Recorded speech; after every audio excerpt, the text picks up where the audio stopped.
Is Soludo about to have a head-on collision with his deputy following his latest statement? I don't want this and don't have it for my people. No, excuse me, listen. I put up as a director in defense. This is not what the army is. Allow these people move. The roadblocks, the FOBs, forward operating bases that we have everywhere, and we need more of them. Because these criminals want the security officers out of the road. Those roadblocks, those forward operating bases, we will continue to strengthen them, make them even stronger. You need to watch this video to the end because it seems the drama is about to begin.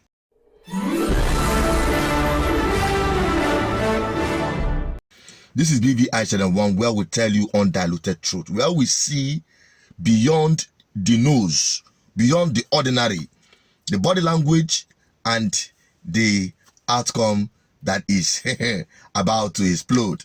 Talking about Anambra State Governor and his deputy.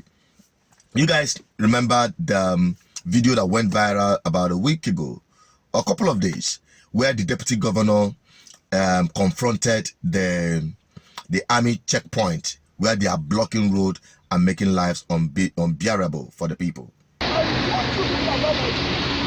don't want this and don't have it for my people. No, excuse me, listen. I put up as a director in defense. This is not what the army is. Allow these people move. And I'm going to stay here till, let me tell you, this nonsense must stop in this country. Move. Immediately after that video went viral, a lot of people commended Anambra State government, especially the deputy governor. But with the recent statement coming from Chalewamba for the governor of Anambra State, a whole lot of people have forwarded that video clip to me, telling me, what is this man all about? Is he going after the position of the deputy governor? Is he like countering what the deputy governor stated?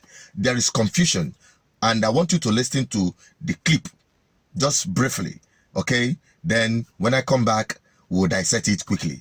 The road ahead still challenging, and all hands must continue to be on deck. Like I said, we appreciate deeply the commitment, professionalism, and dedication of all the security agencies, the Army, the Police, the Navy, the SS, Civil Defense, and so on and so forth, and particularly the architecture that we have to secure our homeland, of which the roadblocks, the FOBs, forward operating bases that we have everywhere, and we need more of them. They have been very, very critical in restoring the peace and order security that we enjoyed so far. We would need even more of those in coming days, weeks, and months, not less. And I want to commend all those these armed forces who sacrifice, who put their lives on the line to have our people sleep with their two eyes closed. Some of them have paid dearly. And I want also to remember at this particular occasion, this particular moment, all those who have paid the supreme sacrifice just to keep Anambra safe. Several of them died needlessly, I must say, because these criminals want the security officers out of the road. But fortunately, and we thank God that they have remained resolute. May their souls rest in peace. And we would continue to provide all the support that we can as government and as the people of Anambra in support of all the security forces for what they are doing, the sacrifices that they make, their commitment and professionalism. Those roadblocks, those forward operating bases, we will continue to strengthen them, make them even stronger to keep our people safe and secured.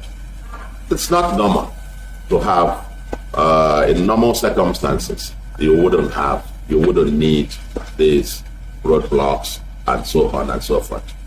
But this is what we brought upon ourselves. Our people taking up arms in the bushes and involved in wanton criminality. This is what we brought upon ourselves, so to speak. But we now need, since they have decided to operate in abnormal way, we need abnormal solutions, as it were. Not always the most convenient, but the most effective in the circumstance. And until the insecurity situation comes down to near zero, as it were, we will continue to have the roadblocks and the forward operating basis.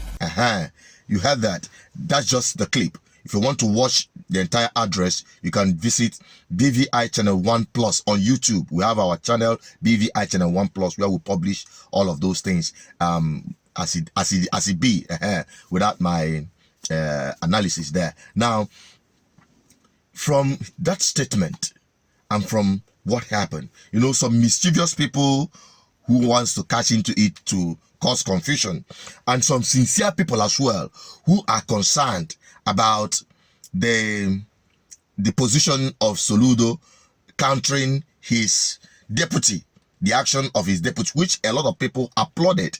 Now, they're not bringing it forward to us. See, what is the position? What is actually happening? This is my sincere opinion, and I'm entitled to it. To be frank with you, I don't agree totally with the governor, the way he presented it. The way he presented it really, struck some chord of suspicion that he is probably playing a superiority complex stuff. He wants to superimpose himself as, he doesn't want his deputy to outshine him. Okay? That's the chord that statement struck when he said that more roadblocks. Use that word, roadblocks.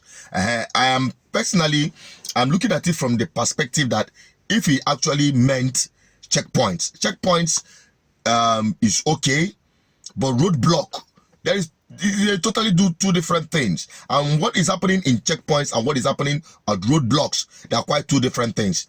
In checkpoints, you some of us who have seen the world and how some of these things happen, even in a war-torn area, you see that military checkpoints have what they call buffer zone, where traffic is being slowed down, and one officer will be there to monitor each of the vehicles passing in a very slow pace. The traffic will be so slow, but it will keep moving. It will keep moving while they monitor. If there is any suspicious vehicle there, there are already strategically positioned officers who would be signaled at any point to, either wave at a particular vehicle, put them aside, and properly check them. Okay, that is a check point. Now, on the other hand, what we are having and what we saw the deputy governor really dismantled was a roadblock where these military men or police officers, they block the road completely and use that as a means of extorting money from motorists. We've seen that happen. It had become a tradition. And sometimes they will keep off the two traffic. None of them will be moving. The one coming and the other one, the two traffics will be stopped completely. And you will not see any shake happening other than just collect money. And most times they will ask every at some checkpoints, because someone actually brought that to my notice as well, and he made a little clip about it. They will order everybody to come down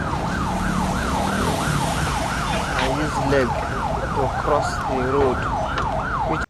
So sometimes they do this. They ask everyone to come down, and that's all the passengers, whether you are a pregnant woman, whether you are an old woman, whether you are a sick person, you all will disembark from the vehicle and have to trek a long distance across their whatever roadblock, bringing untold hardship, bringing more traumatic,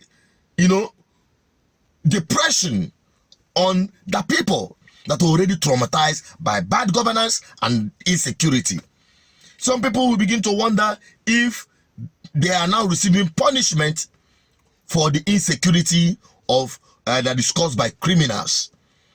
innocent people, children, you see them, they will be walked for a long distance, or pregnant women, or nursing mothers, you see them carrying their children, or old people trying to walk past a long distance of these roadblocks.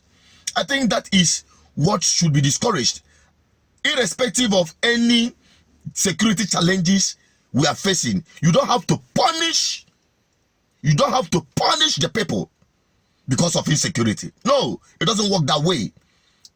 The people, they tell us, the people that are educated, we say 2 wrongs cannot make a right. So there is no way you can have roadblocks punishing the people in order to bring about a safer society. No, to me, honestly, it's even endangering more lives. Honestly, it's even endangering more, considering the possibility of probably any, heavy duty vehicle might lose control and ram into that roadblock. You can imagine what it has happened severally. We've seen that happen so many times. What have we done that the armies will take over eastern region and causing such a chaos in this manner? Can you see what is going on? They blocked this road for over 3 months now, molesting and collecting money from people. At the end of the whole thing, this is what they have given to people. Over 200 lives has been lost. Over 200 lives has been lost. This is Mazian Woboke reporting for BTV. This is exactly what is going on. These are the survivors, those that survived the whole thing. Over 200 people are lying low here. So when government tries to take some decision or make some statement, they should consider, they should look at it properly from all sides. It shouldn't be one-sided, so that you have a balanced judgment and action for public good and interest.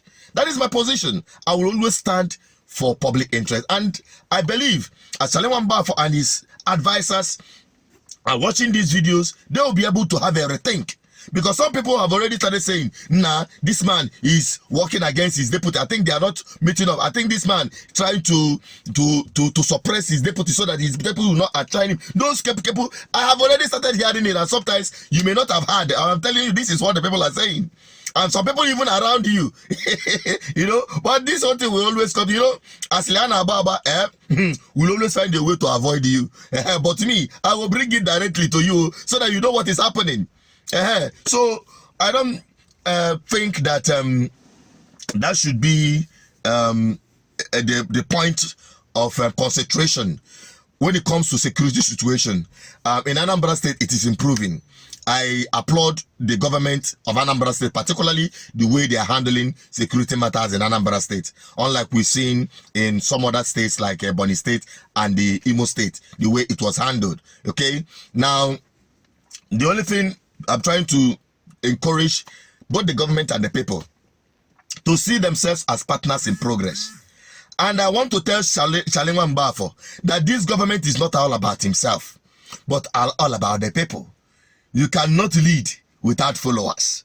When you are leading and there is nobody following you, man, you are walking alone, though. You are on your own, to be honest with you, and it will not go well with you. It's an advice. I hope, Challenge for all this advice you are dishing out for free, make you take them. Make you take them. Consider it. Because even the Bible said, in the multitude of counsel, there is safety. That is how I'm wrapping it up. Thank you for watching. We'll continue enlightening our people. We'll continue bringing you about some of these activities, some of this insight.